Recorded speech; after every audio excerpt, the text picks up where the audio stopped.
told your friend you're not okay, and tell me what's wrong and why you never said you felt that way. Pembelajaran tatap muka terbatas sehingga anak-anak sudah bisa ke sekolah kembali. Nah, kemudian anak-anak juga dikasih pekerjaan-pekerjaan sesuai dengan kompetensinya. Salah satu diantaranya adalah pembelajaran proyek. As you fade away,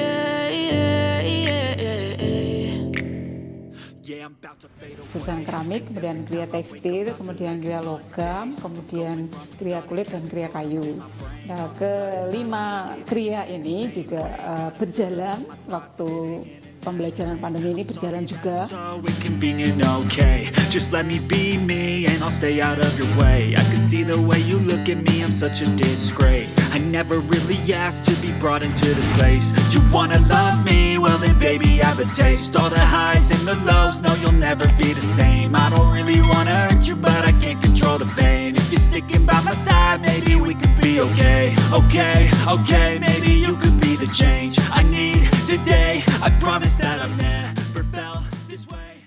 Assalamualaikum warahmatullahi wabarakatuh. Selamat siang sahabat Tristan, para pemerhati pendidikan SMK dan pendidikan vokasi di seluruh Indonesia. Siang ini kita berada di SMK Negeri 5 Yogyakarta, salah satu SMK yang mengembangkan kompetensi-kompetensi ekonomi kreatif, terutama untuk mendukung program prioritas nasional.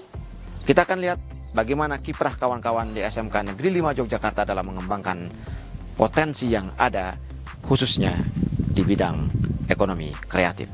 Mari kita lihat.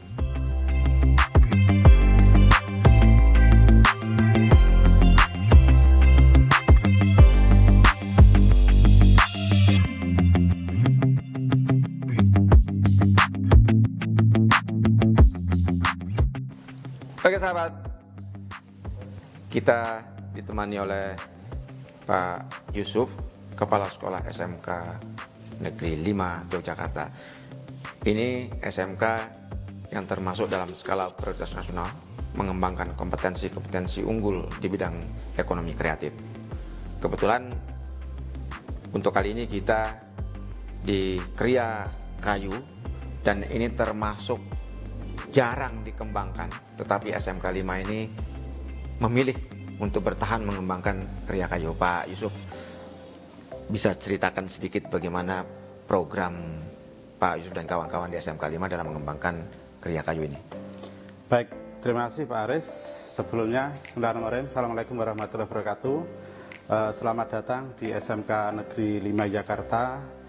Di agenda pada pagi hari ini perlu kita sampaikan bahwa program kita ke depan untuk SMK Negeri 5 Jakarta, terutama nanti di kriya kayu, yang pertama kita akan menerapkan BLUD di tahun 2023 yang insya Allah nanti semua jurusan, tidak hanya di kriya kayu tapi juga di jurusan-jurusan yang lain. Di antaranya adalah ada kriya tekstil, kriya kulit, kriya keramik, kriya logam, DKV, dan animasi. Kawan-kawan dunia usaha dan dunia industri dimanapun kawan-kawan berada, mari kita bangun SDM yang ada di seluruh pelosok Nusantara ini. Salah satunya adalah SDM yang dihasilkan melalui pendidikan Ekraf. SMK 5 Yogyakarta salah satunya.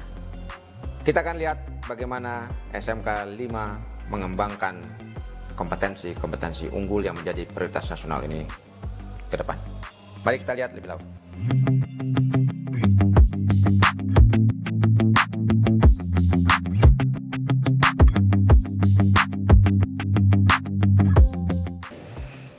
Sahabat Risan dan para pemerhati pendidikan SMK dan pendidikan vokasi di seluruh Indonesia, di sini ada Pak Rahim, Kaprodi Kriya Kreatif Kayu, yang bertanggung jawab membina anak-anak kita di sini, dan kebetulan juga memiliki produk yang banyak. Ini di bengkelnya kebetulan ya.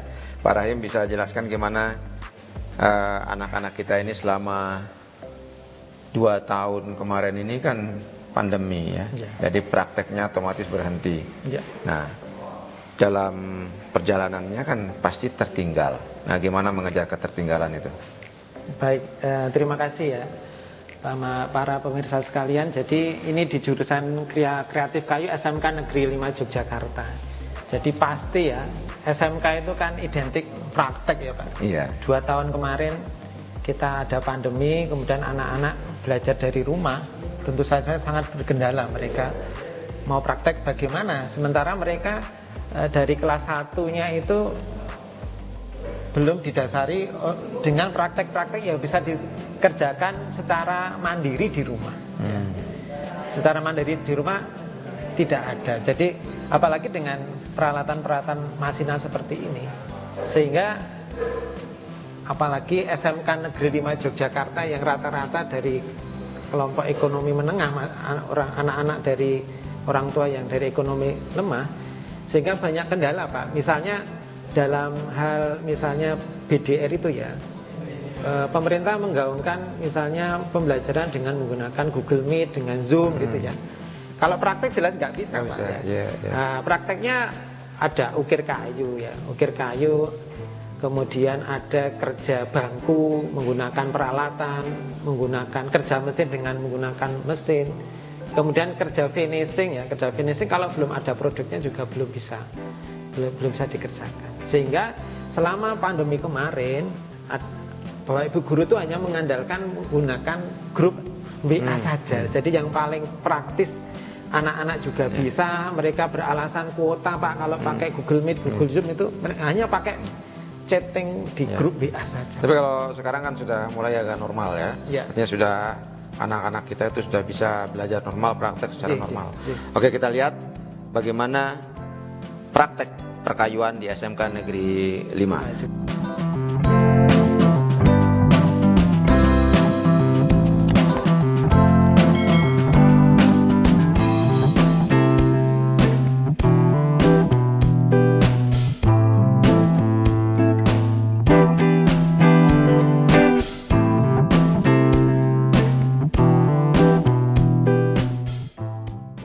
Kita berada di kompetensi kriya kulit SMK Negeri 5 Yogyakarta.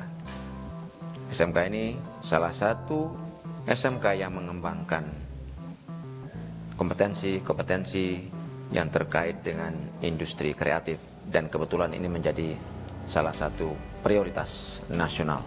Bu Marjilah, ini kebetulan ada Bu Marjilah, ya ini yang menjadi Sri Kandi yang membawahi seluruh krianya Bu ya. Ya, kelima kria Pak. Kelima kria yang ada di sini.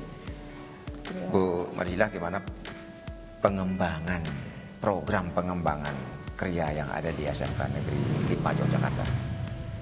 Untuk pengembangan ya Pak, selama ini karena pada 2 tahun ini kita baru dalam masa pandemi.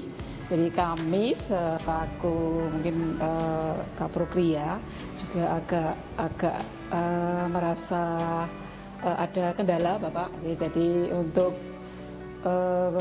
pengembangan di kelima jurusan yang kami ada di SMK 5 ini ada 5 keramik, jurusan keramik, kemudian kriya tekstil, kemudian kriya logam, kemudian kriya kulit dan kriya kayu. Nah, kelima kriya ini juga berjalan waktu pembelajaran pandemi ini berjalan juga. Namun ini pembelajaran KBM terbatas baru dimulai bulan Januari kemarin Pak. Jadi kami juga agak terkendala dengan kondisi yang memang saat ini seperti ini. Untuk kriya itu untuk kemajuannya agak terkendala juga. Namun kami berusaha sebagai Bapak Ibu guru, saya sendiri juga mengajar di kriya kulit kebetulan. Kemudian Bapak Tugiman ini juga sebagai kabeng, kemudian juga mengajar kriya kulit. Kami juga berusaha untuk sebisa mungkin anak-anak itu tetap berjalan praktek ya, seperti kemauan masyarakat atau mungkin kemauan orang tua juga yang menyekolahkan anak itu di sini, ingin anaknya menjadi anak yang bisa berwirausaha nantinya begitu. Kemudian juga diharapkan oleh dunia industri, anak-anak itu setelah lulus nanti bisa tertampung di industri tersebut.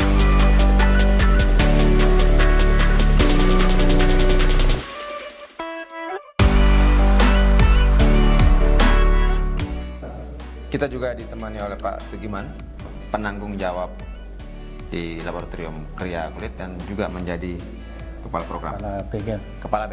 Kepala bengkel kulit di sini. Nah, Pak Tugiman, bagaimana mengatur anak-anak kita dalam proses praktek yang dilakukan? Baik itu selama pandemi kemarin dan kemudian sekarang ini pada kondisi yang mulai normal. Ya, terima kasih atas waktunya.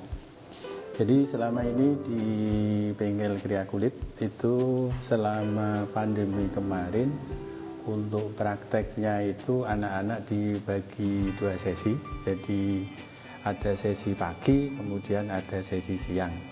Karena kan dari pemerintah juga hitung bolehnya cuma 50%. Jadi anak-anak misalnya dalam penerapannya kemarin itu yang presensi ganjil sampai separuh itu masuk pagi, kemudian yang presensi genap masuk yang siang. Itu pada proses masih pandemi kemarin. Nah, terus kalau yang sudah dikatakan tadi oleh Bu Kapro, itu kan Januari sudah 100% tapi masih tatap muka terbatas. Itu kita mengantisipasi, jadi anak-anak kita bagi 2 ruang, yang sebelah sana separuh, yang sebelah sini separuh. Kemudian waktunya sampai jam setengah hari itu selama tatap muka terbatas menikah. Gitu. Oke, kalau terkait dengan pembagian kelompoknya ini dilakukan berdasarkan apa, Pak? Kelas, Pak. Jadi maksudnya kelas A itu misalnya ini kan sistem blok, jadi masuknya itu anak-anak itu prakteknya 2 minggu sekali. Jadi 2 minggu praktek, 2 minggu teori. Jadi karena di kulit itu ada 2 kelas, yaitu kelas AB, maka masing-masing anak itu 2 minggu praktek, 2 minggu teori. Sistemnya seperti itu. Oke sahabat, kita akan dengarkan juga bagaimana para siswa mengalami kendala dalam proses pembelajarannya. Ya, kita coba lihat.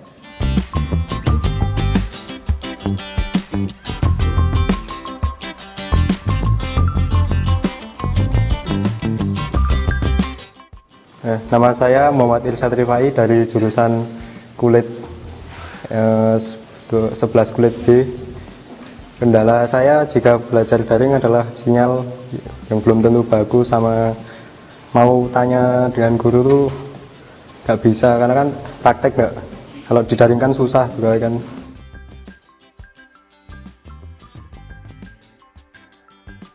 Cita-citanya jadi pengusaha kulit, ya produk kulit.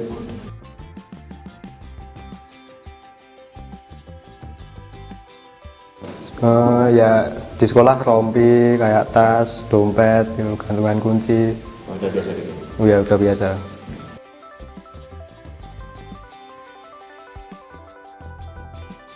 Itu kalau sekarang ya buat itu tata kulit, produknya Tata Sungging itu. Soalnya suruh beli kan 100.000 per orang, lumayan ya.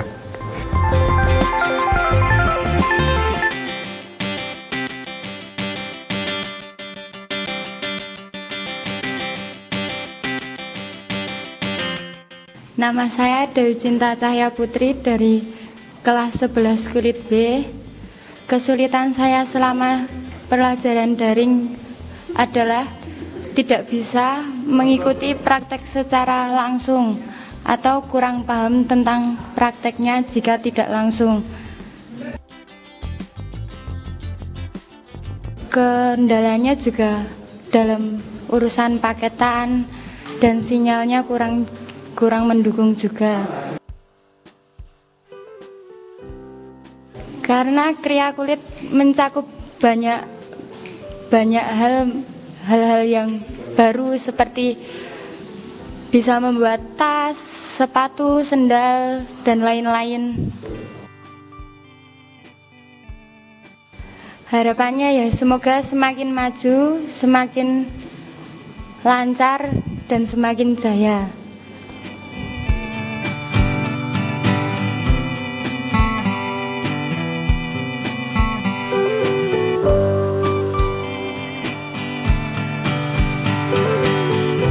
Sahabat Tristan, para pemerhati SMK dan pendidikan vokasi di seluruh Indonesia,